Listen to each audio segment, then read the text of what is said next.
Hey y'all, I'm Erin Haynes, the host of The Amendment, a brand new weekly podcast on gender, politics, and power, brought to you by the 19th News and Wonder Media Network. You've probably heard the news that this election year, our democracy is at stake. On The Amendment, I'm breaking down what that actually means, specifically for the marginalized folks who depend on our democracy the most. This is a show that dives past the headlines and gets clear on the unfinished work of our democracy. Listen to The Amendment now, wherever you get your podcasts.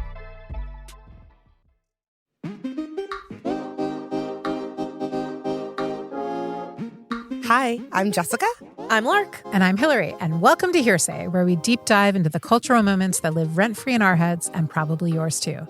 And today we are coming for your favorite billionaire. Yes, we are. Ruthlessly. Yeah. So today, actually, we're going to talk about wealth. We're going to talk about capitalism. We're going to talk about billionaires. We're going to talk about celebrities. And we're most, maybe importantly, going to talk about taxes. Yes. Which It's so exciting. Yes. Most people are interested in the first topics, I would say. Like they're into the money. Stay with us. The status, the private jets that we all wish we had. But taxes are pretty fun too, especially if you realize that we could all have better lives if we just tax these billionaires more fairly. Correct. So we're going to talk about that today too. I'm actually excited. I feel like taxes are something I've been the most radicalized around at the Law Center. Like, I truly couldn't have told you anything about the tax code or about taxes. I did my taxes, but that was it. And learning how screwed up our tax code is on purpose. Yeah. Of course it is. I mean, everything's rigged like that. But that, I think, has been one of the most enlightening things I've learned since working here. I think, yeah, like not to like jump the gun, but like realizing that we could all have such better lives if billionaires paid their fair share and that they were taxed regardless of like what they might be doing for representation or for the culture. Looking at you, Tyler Perry. No, but Tyler Perry's a whole separate thing, and I could like he did. Did you see that interview he did recently, or like I think I've been muted. in July he did some sort of interview about like, yes, I do tropey things, but like I roll. Yeah, but like also, but it's important to like share these stories or something like that. And it's like you are a billionaire because you write all your own scripts.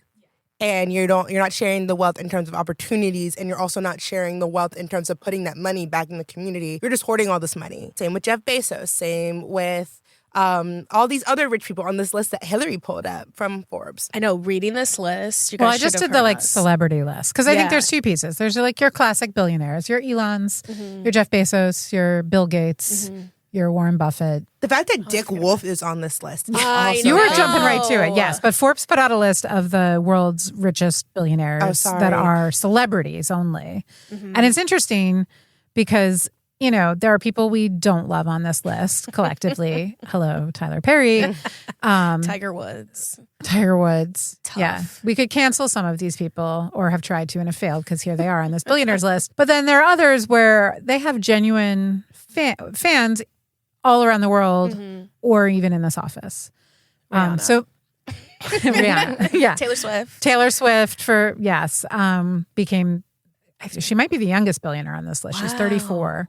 But at the top you get Michael Jordan, who made most of his money after selling the Charlotte Hornets for, I don't even know how you calculate the profit there, but for billions, for $3 billion. Steven Spielberg, who, this is interesting, gets a cut every time someone buys a ticket at Universal theme parks because of Indiana Jones. Holy That's crap. insane. Yeah. That is... There's a lot of contract stuff here. And then George Lucas, which is just the legacy of Star Wars and Disney stock, I guess. Wow. Just, you know, these are, but again, there are people on here we like and admire and we're like, appreciate the hustle, right? Yeah. That got them here. We'll have to think twice when we start to eat the rich. And some of these people, I think we could look at Taylor as like a specific example, right? Who is, it's like there isn't a way to overstate how much media attention she has created in the last 2 years. But a lot of that has been at like, how can Taylor be like a good person still if she's a billionaire? Like that conversation came up with more with her than, let's say, Michael Jordan. Right. But I think, you know, there's the good she does for every local economy when she brings her tour there and the food bank stuff she does. And like, you know, that there's this real like, let's offset the billionaire part with the good part. And I think the conversation I'm interested in is like, are there good billionaires? and what would actually like make us feel okay about these people having this much money. Are all of these billionaires, especially the ones we like have affinity to and feel like we would personally like, are they truly wanting to hoard their wealth? And that's why they're not being outspoken and open about the inequality in our country? Or do they just not know and they're just like so rich and like you really can't be in the weeds of your like finances the way we are like checking our bank account apps? You know, like, is it like, I think sometimes I even feel guilty of wanting to forgive them. You know, they can't even... How could they know? Do it. Right. Yeah. But of course they could. They think about all these other stuff and they're in the weeds on how they make the money. Surely they could. You own a jet. You own a home. Multiple jets. You could for sure care about other people in this country as much or half as much as you love making money. I think the issue is, I thought about this a lot. You get more power with money and then you keep power with money. And I think for them, at least, like, you need to hold on to that power. And so your life requires more rarefied air every time to continue. That's true. But I also think, at least when it comes to like conversations about taxes versus philanthropy and like how you contribute that money or share that wealth or deal with that inequality, that like everyone in power, you're like, oh, I'll do it, but I'm going to control it. I'm in charge of it. I will determine who I give my money to and what it benefits and what policies it aligns with, as opposed to a government taxing you and then making decisions for the common good as to where that money could go and help people. And so that's what philanthropy can be instead of, you know, taxes, which would take that decision making out of their hands, but would obviously benefit more people. Yeah. And I do think part of that, like keeping your power, when we were talking about some of the people on this list and who the women are, who the Black people are, like that's part of it too. You know, I feel like we celebrate a lot like, oh, the youngest woman to be a billionaire, you know, or Taylor Swift's finally a billionaire, like Jay-Z became a billionaire, like good for the culture, like Jessica was saying. But like, no, that's actually not good. We actually don't need any of that. And it like promotes the idea of, I feel like especially like in the Black community and communities of color, but I am going to kind of call out the Black community for a second because it's the idea of like, we talk a lot about like generational wealth and we talk about like the importance of like building generational wealth, like getting a house so that your kids can have it and things like, because white people have been accumulating wealth for years, which is very true. And I think at its core, like because we live in a capitalistic society, like home ownership and wealth is important. But at the same time, it's like we see that also, I feel like a lot of those narratives tend to come from people who are like very much idolizing, like having a billionaire mindset, a billionaire grind set, or like being like, I just have to embrace it. And like, if I work hard enough, I can get to those places. And these people obviously did not start off as billionaires for the most part, but they were already inherently in positions that allowed them to get to where they are. Well, and just that's never going to be you. Like all those memes that were going around when people, you know, like Elizabeth Warren and stuff were talking about taxing, again, the billionaire's fair share. And there was all these jokes and memes about like the dude from your high school, like against taxing billionaires because he thinks he's going to be one day. All of us are always much closer to being homeless than ever being a billionaire. Like you literally cannot work your way to that. To Jessica's point, like you have to, the circumstances have to be extreme and align in such a specific way. And that's why we revere these people, but we shouldn't revere them for being billionaires. We should revere them for their talents and what you would hope they've done for our culture. Exactly. They are holding up an ideal, an American dream, if you will, that is not actually an attainable thing. No. But it's easier to like buy that delusion than accept the reality of the country you're in and the systems we're under. It's so hard to even like pay rent right now and to like buy groceries, let alone like you're like, I'm going to become a billionaire. Yeah. This would be a perfect time to talk about, let's talk about, would you rather have like $1 million or 30 minutes with Jay-Z? Bunch of like have the you ever fool heard that, would Hillary? take. No, but oh my God. I have a clear answer. The Is it hustle supposed to be culture, hard? men. They're like, would you rather get $1 million or have, I think the It's like number 30 shrinks. minutes. Yeah. It's like, I think it's like 30-ish minute dinner with Jay-Z. And all these like Grussel. all these hustle mindset people are like, I definitely take the dinner. Only like, because then I'll make $2 billion. Yeah, because then he'll give me the tools I need. And I literally had a conversation with someone in DC. Like I was at like a candle stand at a market, and it was like Like the one I liked the best was one that said coffee with Jay-Z. So it was like a vanilla coffee one. Didn't love the name, but it was like owned by like a Black woman, but it smelled really good. It was like my favorite one. It wasn't that expensive. And she was like, yeah, I don't know if you like know, like I made this off as a rip off of like the would you rather have $1 million or like a dinner with Jay-Z? And I was like, oh yeah, I know that reference. And like as I'm at this point, like I've given her my card, like I'm checking out. She's like, yeah. And I, I'm a business owner. I would totally take the dinner. I would learn so much. And I was just like, I gotta go. It's like, there's no helping you. Because what do you mean? You're at a market selling candles for 10 and you're like, Jay-Z, let alone like, who's to say he even talks to you? It's like Shark Tank. Yes. And either way, like you groveling. And I do think there's always going to be people that fall into that. But I feel like in 2020, there was like a culture shift when that like guy was on TikTok showing in grains of rice the wealth distribution of like whatever the top 10 richest people and then the rest of the world. And this idea that when things get really bad, there's not someone to protect us. And there could be, right, all this money that we didn't have and that we needed. We actually could have had it and still could have it if we tax billionaires their fair share. All of the stuff that we could pay for. It's not like if we tax billionaires their fair share, we get one thing, right? We only get free school lunch for everyone. No, you can get childcare, you can get healthcare, you can get all these things. All the things that everything that we all need to be safe and taken care of. And it's a choice our government makes every single day to not do that. Every single day. It's disgusting. Fired up. Wowza. I know Hillary's already planning her menu for her dinner with Jay-Z. I'm not the right audience for that meme, and I accept that. Because you're just right in the head. Yeah. You understand the wrongness of that. I feel like it's too easy for me to say, like I just whatever. No, but Lark and I would both take the money. Yeah. There's obviously a lot to talk about here. And so we're going to bring in two people who know a lot about taxes from two different perspectives. One is our colleague, Amy Matsui, who is a tax genius and a delightful person all around, who's done a ton of research and writing on taxing the patriarchy, how our tax code could change and what it could mean for all of us. She's coming with the numbers in hot, and it'll be great. She always does. Yep. But we're also going to talk to, through this, we've been talking about all these rich people who have a lot of money and say, like, what don't they know, right? We're going to talk to a rich person. We're going to talk, but also someone we know who does know. And that's Abby Disney, who is a philanthropist, an activist, and a documentary filmmaker. And so we're going to get to ask her those questions, too, and see how she would tax wealthy people. She's got ideas on that too. And so I think it's going to be a great conversation, and we're going to all come out radicalized, hopefully. Yes. Can't wait.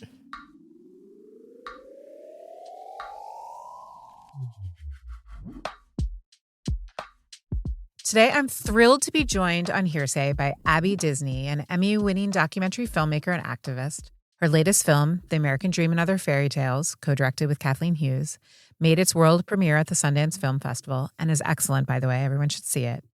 She advocates for real changes to the way capitalism operates in today's world. As a philanthropist, she has worked with organizations supporting peace building, gender justice, and systemic cultural change. She is chair and co-founder of Level Forward and founder of Peace is Loud and the Daphne Foundation. Welcome, Abby. Thanks. I'm also excited to welcome my colleague and friend, Amy Matsui, who is Senior Director of Income Security here at the National Women's Law Center and one of the co-authors of our series of reports on gender and the tax code. Amy's also one of the evil geniuses behind our Tax the Patriarchy campaign. Welcome, Amy. I'm so excited to be here. Thank you. So, for both of you, to start off, how do we get here in this bananas world where billionaires are taxed at a rate lower than most teachers? Abby, I'll throw it to you first.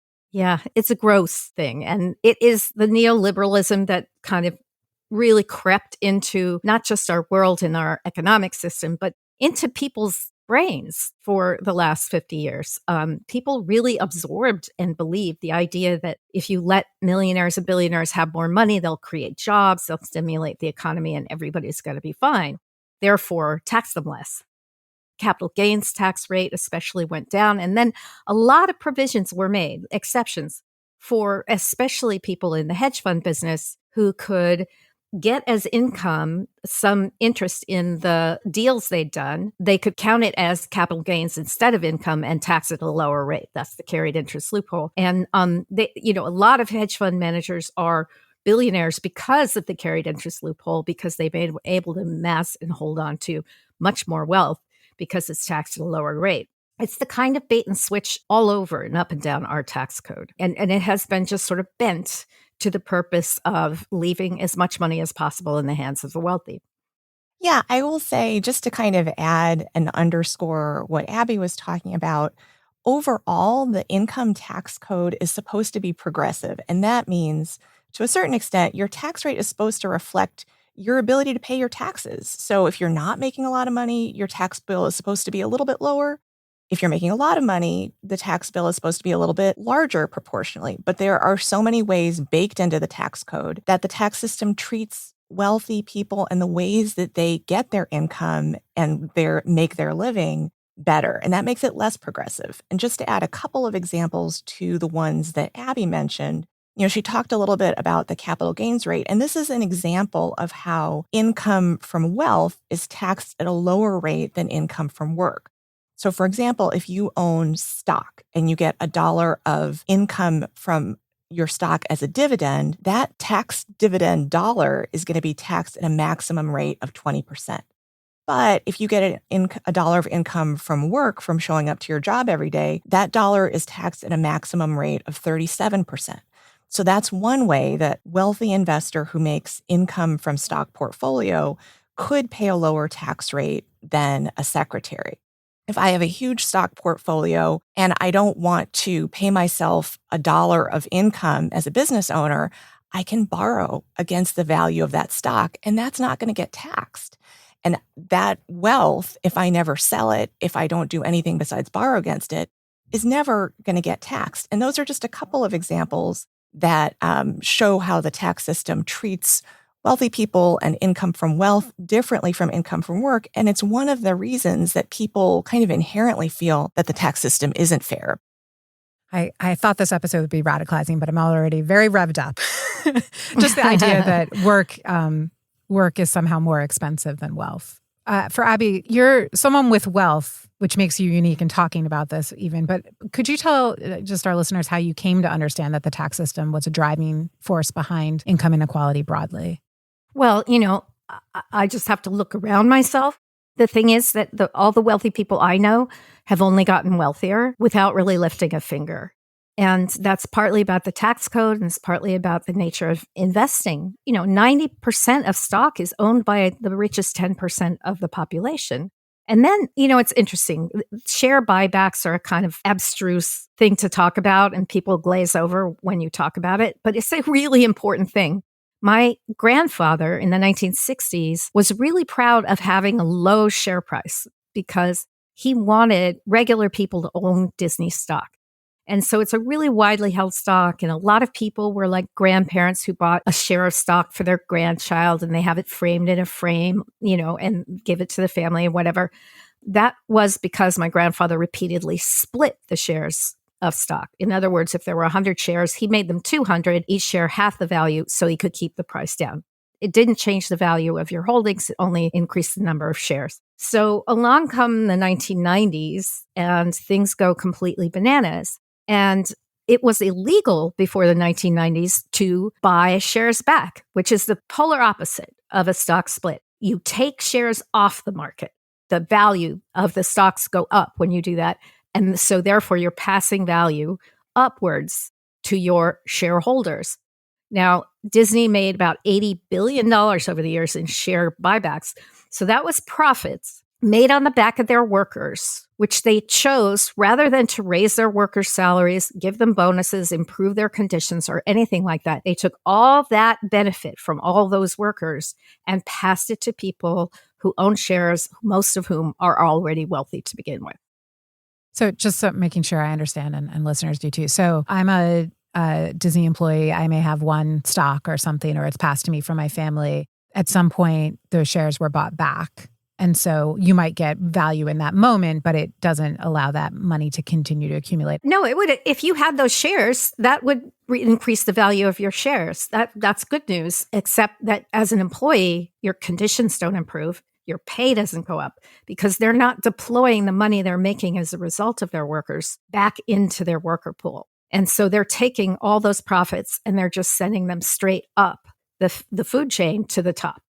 And if I could just jump in. So one of the things, Abby mentioned this kind of idea of trickle down tax cuts. And that's the idea that if you tax the top and big corporations less, that somehow everybody else is going to benefit. They're going to have more money to pay their workers, to invest in their business. But that's actually the opposite of what research has shown has happened over the past 50 years.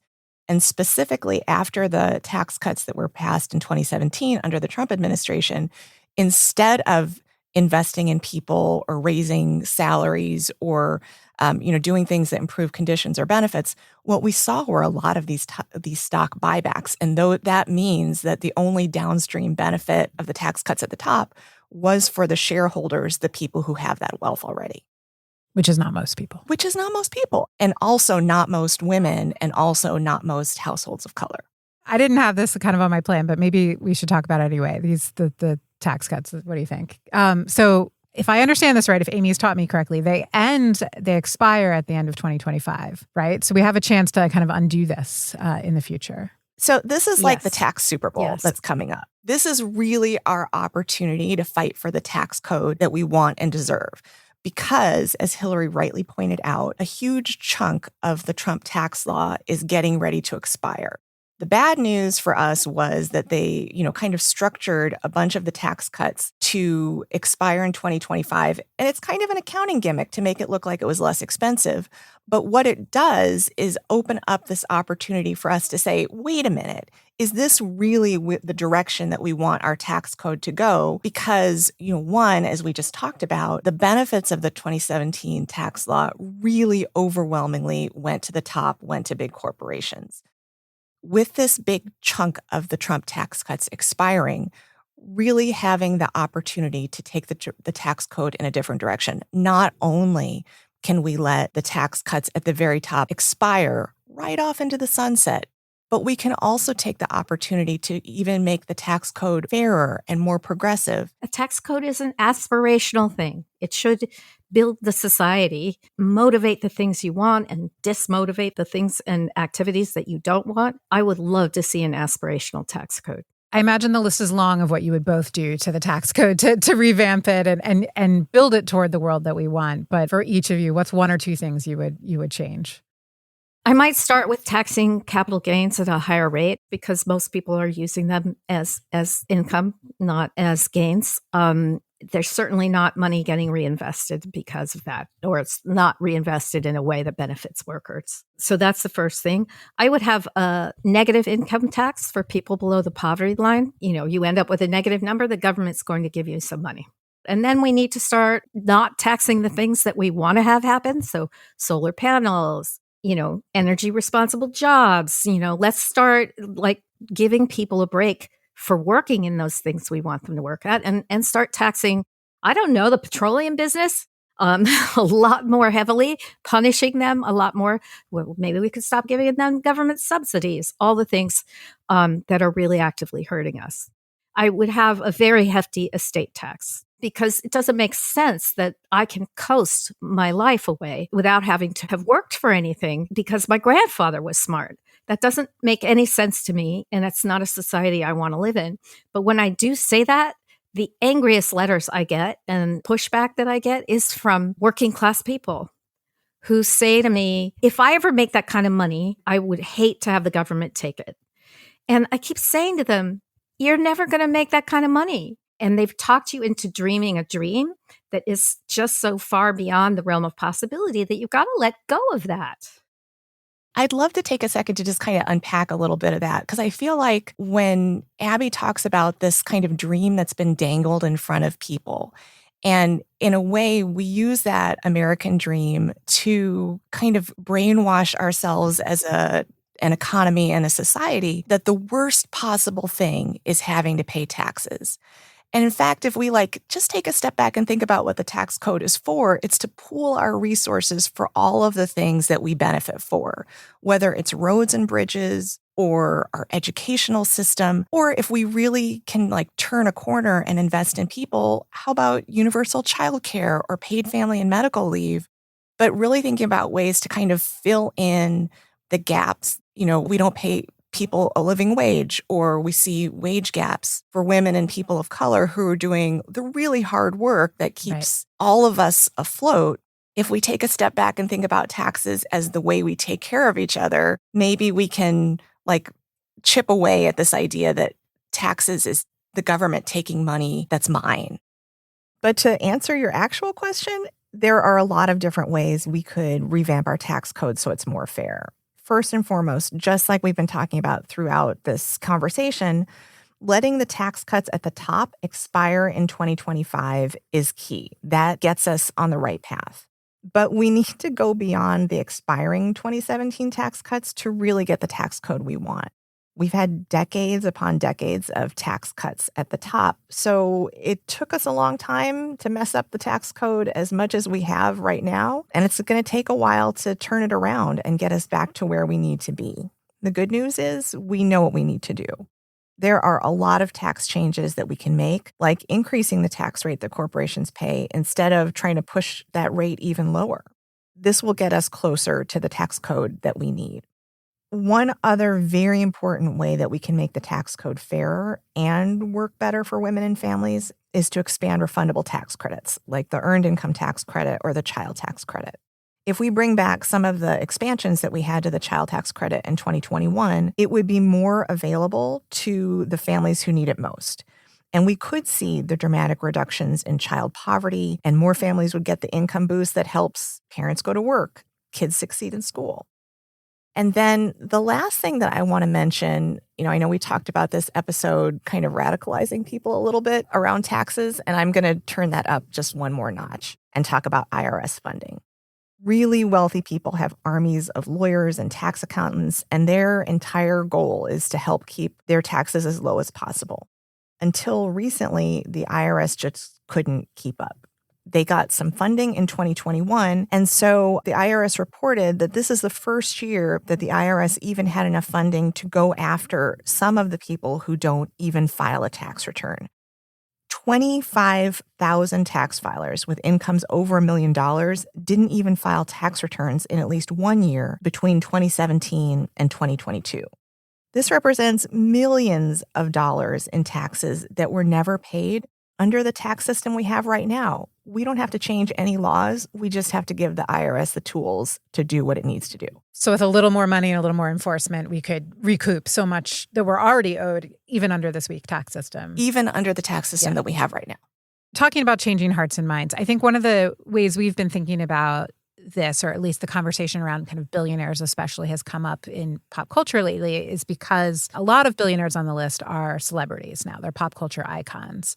And I think it's an opportunity to kind of reshape how we get people to think about, Rihanna, Taylor Swift, Oprah, Jay-Z, Michael Jordan. I actually have the list pretty memorized now. Even George Lucas, how we get them, that their role in income inequality in the United States. And so do either of you agree with me? There's a chance maybe to can we get Taylor Swift talking about taxes? If you get me in front of Taylor Swift, I'll talk her into it. I swear to God, and then I'll get her off her private plane. Yeah, again, I think this goes back to our thinking about equating what people earn with their success and the value and what they've built and what they've contributed, and just thinking about the infrastructure that helps people achieve that economic success. It's the roads, it's the bridges, it's the the cities and counties, and it's the workforce. And so the biggest kind of way to pay back the fans in a way is to support the society that we all live in, that we all contribute to, that we're all part of as an economy, that we're interconnected. And I'd love to be able to make the case that that's by paying your taxes. Yeah.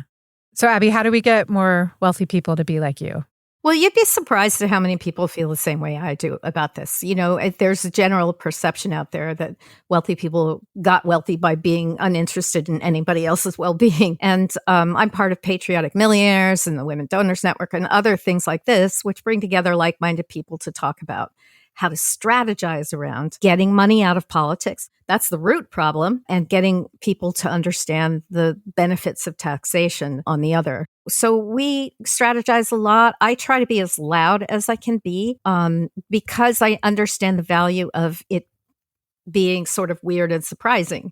that I would say the things that I say, because it is really important to model what it looks like to actually care about the larger entity, which is my country, rather than just my own narrow self-interest. And also, what is really galling to me is most wealthy people wouldn't even feel the change in the taxes. It wouldn't affect their lifestyle. They wouldn't have to make any hard choices. Nothing would change, right? Except the bottom line, their net worth. And that's what it really kind of enrages me. Like, they're comparing an abstract number that never is going to mean anything. And it's enraging to me to think that someone like Jeff Bezos knows there has to be job training and workers have to be retrained. And so he puts $1 million into a job training program. Well, Jeff, if you paid in taxes a reasonable amount, the government could apply a better training program to a wider swath of people, and you wouldn't have to do the damage that you do when you get out of bed every day. You wouldn't have to. How do we think race and gender play into the conversation around tax, wealth, and inequality? At every level, there's income and there's wealth, right? And the vast majority of people are concerned with income because very few people actually can amass wealth. So we know that there's a pay gap for women. We know there's a pay gap for people of color. And for women of color, it's out of this world, these gaps. So to start with, the income people are able to generate through work is much more stressed, much smaller, more difficult to amass. Very rarely does it get transformed into wealth. A person of wealth has access to any number of different sweet deals they can get on the inside. They get better returns the more money they invest and so forth. And so there's a whole other world there of where wealth amasses, and it is dominated by white men. Some white women, lower numbers, they also experience a pay gap. And then where you really, really, really amass insane amounts of wealth is where the risks are the highest. And this has been proven time and time again. Women are not, generally speaking, drawn to the fields that involve risk as an inherent quality. And so women tend not to either be looked upon favorably. People of color are not let in because so much of this is about like inner circles of people who already know each other, which are ipso facto lacking in women and people of color. So it's a self-reinforcing circle around the wealth that keeps widening this wealth divide. So we're going to have to tax wealth as well as income if we want to fix the enormous gap. Because if we don't tax wealth, then the wealth will just stay right in the hands that it's in. And if it's predominantly white and predominantly male, that's where it's going to get passed. So we have to stop replicating the structures that have brought us to this point. The tax code is not race or gender neutral. And part of that, not coincidentally, is that the modern tax code was written primarily by really elite and wealthy white men. There wasn't a woman on the Senate Finance Committee, which is the tax writing committee in the Senate, until 1995. And so, like, when they are thinking about this ideal worker's life or who this ideal worker is, they're not thinking about a Black home care worker or a child care worker or even kind of a typical woman. They're thinking about someone who earns a paycheck and their pay goes up over time.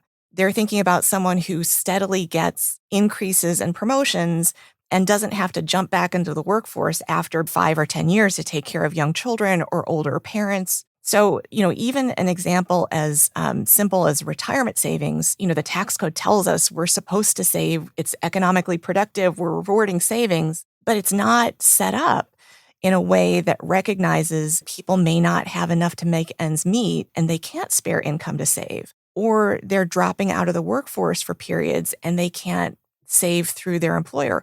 Or they're working for a childcare center or a restaurant or a retail company that doesn't offer retirement savings. Right. And so when you put all of those things together, and this is grossly oversimplifying work that tax scholars like the great Dorothy Brown or Beverly Moran have been doing for years, the tax code is not race or gender neutral. It contributes to and exacerbates inequality.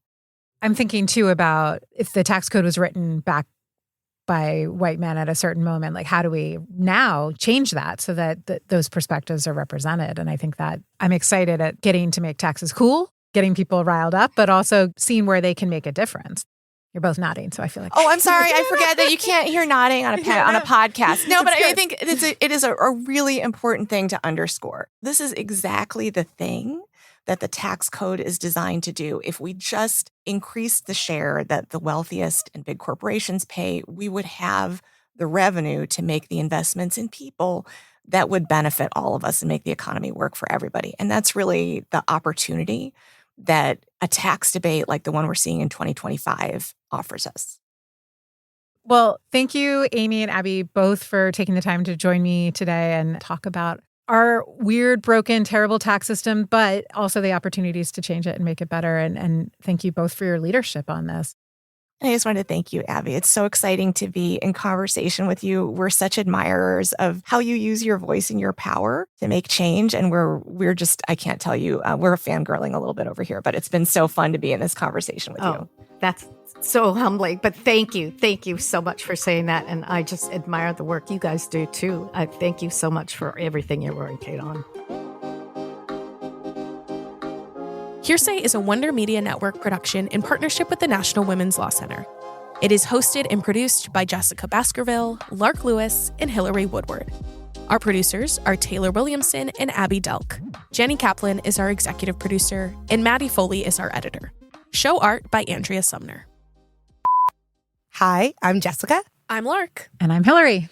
Oh my God, let's do it again. Why? That was good. I was so Weren't ready? energetic. I just sounded like That was the whole point. Doesn't Taylor always like more energy? I don't think Taylor, actually. Yes. You're on mute, Taylor. No, she's not. We hear you loud and clear. Okay.